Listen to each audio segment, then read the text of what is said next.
जय श्री कृष्णा। राधे राधे। आप सभी भक्तजनों को कार्तिक मास की बहुत बहुत मंगल बधाई हो, जो कि पूर्णिमा से आरंभ होने वाला है। इस पवित्र महीने में ब्रह्म मुहूर्त में प्रातः काल उठकर स्नान करने का बहुत अधिक महत्व है।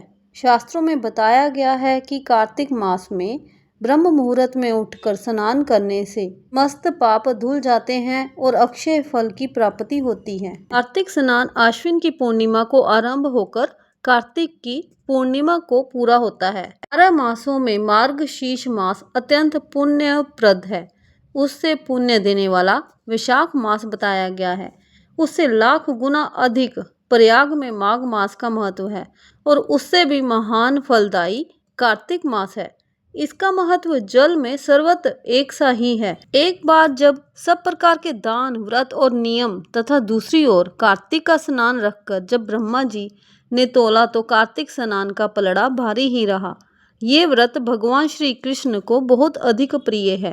आश्विन की पूर्णिमा से लेकर कार्तिक की पूर्णिमा तक भगवान की प्रसन्नता के लिए प्रतिदिन गंगा स्नान करना चाहिए।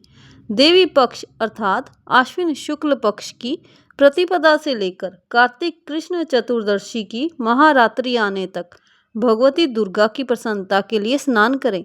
श्री गणेश जी की प्रसन्नता के लिए आश्विन कृष्ण चतुर्थी से लेकर कार्तिक कृष्ण चतुर्थी तक नियम पूर्वक स्नान करें।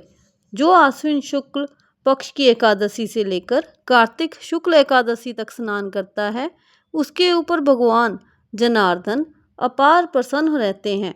अपने नहाने के जल में गंगा जल मिलाकर प्रणाम कर कर गंगा स्नान करें। जो कोई भी दूसरों के संगवश अनजाने में भी कार्तिक मास में स्नान का नियम पूरा कर लेते हैं, उन्हें कभी यम यातना को नहीं देखना पड़ता। कार्तिक मास में तुलसी के पौधे के नीचे श्री राधा कृष्ण जी की मूर्ति का निष्काम भाव से पूजन करना चाहिए। अगर किसी के घर में तुलसी नहीं है तो वह आंवले के वृक्ष के तले भी पूजा कर सकते हैं।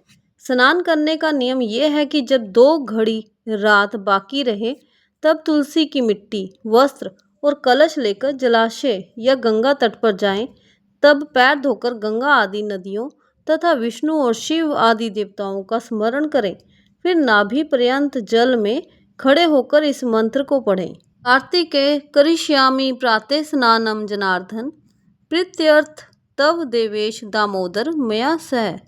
अर्थात हे जनार्दन देवेश्वर, लक्ष्मी सहित आपकी प्रसन्नता के लिए मैं कार्तिक प्रातः स्नान करूंगा।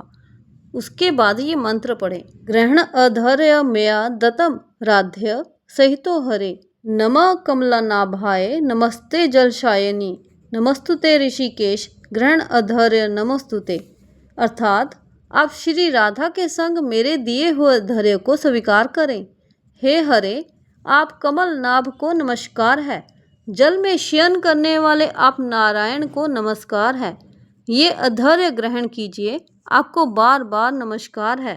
मनुष्य जिस तीर्थ में भी स्नान करे गंगा का स्मरण अवश्य करना चाहिए। अगर किसी जलाशय या गंगा तट पर ना जा सके तो घर में ही गंगा जल डालकर वहीं पर मंत्र पढ़कर प्रणाम कर कर स्नान करें। स्नान करके वस्त्र बदलने पर तिलक आदि करें। कुछ रात बाकी रहे तभी स्नान किया जाए तो वह उत्तम और भगवान विष्णु को पूर्ण रूप से संतुष्ट करने वाला है। सूर्य उदय काल में किया गया स्नान मध्यम श्रेणी का है। जब तक कृतिका अस्त ना हो तभी तक का स्नान उत्तम है, अन्यथा बहुत विलंब से किया गया स्नान कार्तिक स्नान की श्रेणी में नहीं आता। यहाँ 4 प्रकार के स्नान बतलाए गए हैं। वायव्य, वारुण, ब्रह्मा, दिव्य। वायव्य में गोधूलि से किया हुआ स्नान वायव्य कहलाता है। वारुण, समुद्र आदि के जल में स्नान किया जाए तो उसे वारुण कहते हैं। ब्रह्मा, वेद आदि मंत्रों के उच्चारण पूर्वक जो स्नान होता है उसका नाम ब्रह्मा है। दिव्य, मेघों अथवा सूर्य की किरणों द्वारा जो जल अपने शरीर पर गिरता है उसे दिव्य स्नान कहा गया है।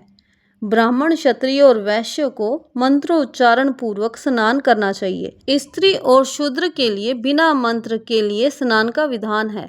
प्राचीन काल में श्रेष्ठ तीर्थ पुष्कर में कार्तिक मास में पुष्कर स्नान करने से व्याघ्र योनि से राजा प्रबंधन मुक्त हुए थे।